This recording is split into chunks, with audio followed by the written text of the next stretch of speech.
बोल विश्व वंदनी सदगुरु कबीर साहिब की जय। यहाँ बात करते हैं हम तत्व ज्ञान की।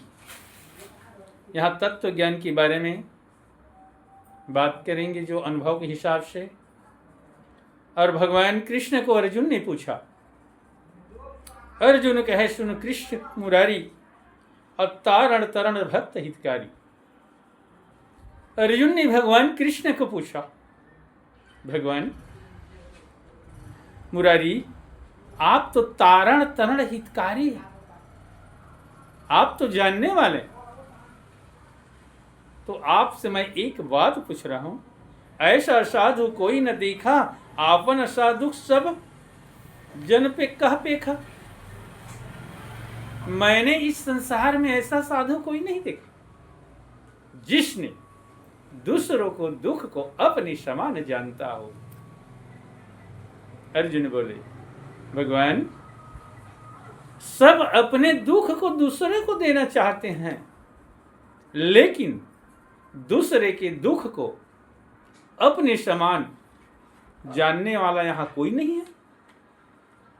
ये भगवान कृष्ण को अर्जुन ने कहा, आपन सुख चाहे सब कोई, औरन दुख होए सो होई।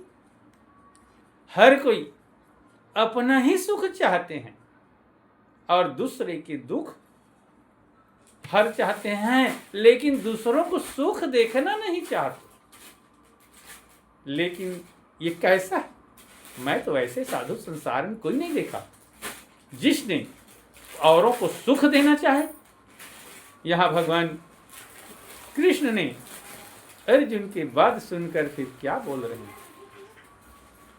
अर्जुन जो हैं परम स्नेही, आप निकर नहीं जानी है देही। अर्जुन आप इस देह में बसे, धर धरनी ये की लेखा, आप इस शरीर में बसे हो। अर्जुन जो है परम स्नेही, अर्जुन जो हमारा परम मित्र है, जो हमारा परम हितकारी है, उसको आप निकरी नहीं जानी है नहीं। आप इस देह को छोड़कर चले जाएंगे, लेकिन इस देह के बारे में नहीं जान पाएंगे। कृष्ण ने बोला, इसके मतलब ये है अर्जुन जो है परम स्नेही, हमारा परम मित्र है, तो हमारा शरीर ही है। आज हमें कमा कर खिला रहा है तो हमारा शरीर खिला रहा है। जो दान पुण्य कर रहे हैं वो भी हमारा शरीर ही कमा रहा है। जिस परिवार को हम पाल रहे हैं, अपने परिवार को, उसको भी हमारा शरीर नहीं कमा रहा है। और वीडियो में बता चुका हूं कि इस शरीर के बदौलत ही हम संसार में हैं। तो इसी को भगवान कृष्ण ने बोला, ये हमारा शरीर ही हमारा परम मित्र है, लेकिन इस देह से आप निकल जाओगे, उसके बाद भी इस तन को नहीं समझ पाओगे। इस तन को समझना है, ये भगवान मुरारी कृष्ण कन्हैया ने अर्जुन को बोला। तो हम लोग बाहर भटकते हैं, लेकिन इसको समझ नहीं पाते हैं। ये जो हमारा परम मित्र है, हमारा परम हितकारी है, जो हमें कमा कर खिला रहा है, उसके लिए हम तो गलत चीज का सेवन करते हैं, और जो बाहर बसे हैं उसके लिए हम लड्डू पेड़ा लाते हैं, और अपने शरीर के लिए इसमें गलत गलत चीज सेवन कराते हैं। और पर सुख कारण आप निराशा, और दुख सुख देखे सकल तमाशा। आपने तो पर सुख कारण आप जितने काम कर रहे हो वो दूसरों को सुख के लिए है। आप जो भी कर रहे हो अपने सुख के लिए नहीं है। आप यहां से चले जाएंगे तो हमारे साथ में जाने वाला सिर्फ हमें परमात्मा का भक्ति ही जाएगा। और भक्ति क्या बताया भगवान कृष्ण ने गीता में बताया है कि नित नेम जपे गुरु मंत्र ताते होए काया पवित्रा। जब तक गुरु मंत्र के जाप नहीं करेंगे तब तक यह काया पवित्र नहीं होगा। जिस प्रकार जब तक हम निरमा नहीं डालेंगे कपड़ा नहीं साफ होगा, उसी प्रकार इस काया में हम गुरु मंत्र के जाप नहीं करेंगे तो हमारा काया साफ नहीं होगा। तो भगवान कृष्ण ने उसी को कहा, आप पर सुख कारण आप निराशा, आप तो पर की सुख के कारण निराश हो। जितने हम धन कमा रहे हैं, भाई भतीजा चाचा बेटा भाई, आने वाले पीढ़ी के लिए हम इकट्ठा कर करके झूठ लबारी मार मार के इकट्ठा कर रहे हैं, दूसरों के लिए हम रो रहे हैं, है ना भाई। और दुख सुख देखें सकल तमाशा, और दूसरों के लिए हम दुख उठा रहे हैं, सुख देख रहे हैं, दुख और सुख का तमाशा हम देख रहे हैं। ये दूसरों के लिए हैं, अपने लिए कुछ नहीं कर पा रहे हैं। ये भगवान कृष्ण ने बोला, भक्ति करे जो मन चित लाई, ताते परम पद ही में जाई। जिसने भक्ति करेगा मन और चित्त को लगाकर, तो मन कैसे इकट्ठा होगा उसको सदगुरु कबीर साहब ने बताया है, अगले वीडियो में बताऊंगा।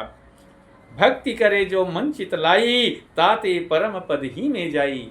जिसने भक्ति इस मन और चित्त को लगाकर करेगा और परमात्मा का दर्शन जिंदा में करेगा, उसी ने परम पद को प्राप्त करेगा। निर्गुण साधु जो पूर्ण ज्ञानी, ताकि महिमा वेद बखानी। निर्गुण साधु, इस शरीर में जो निर्गुण रूप ईश्वर वसा है, उसको जान लेने वाला साधु ही पूर्ण ज्ञानी होगा। और जो चाहे आपको कितनों साखी पद बोले, साखी पद बोलने से कुछ नहीं होगा। इसको सदगुरु कबीर साहब ने कहा है कि 14 कोटि ज्ञान हम भाखा, सार शब्द न्यारे राखा। ज्ञान भाखने से कुछ नहीं होगा, इसको जानने का सिस्टम है, इसको पाने का सिस्टम है।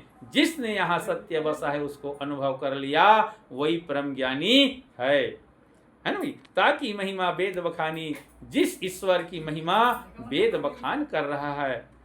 अब वेद पुराण ते अधिक है सोई, ताकि पटतर वेद नहीं होई।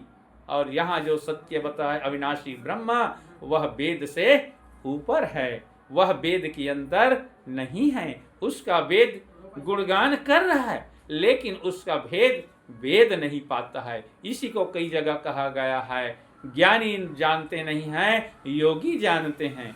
जिसने योग ध्यान से उसको प्राप्त करेगा, उसने इस शरीर के अंदर अविनाशी ब्रह्म बसा है, उसको प्राप्त करेगा।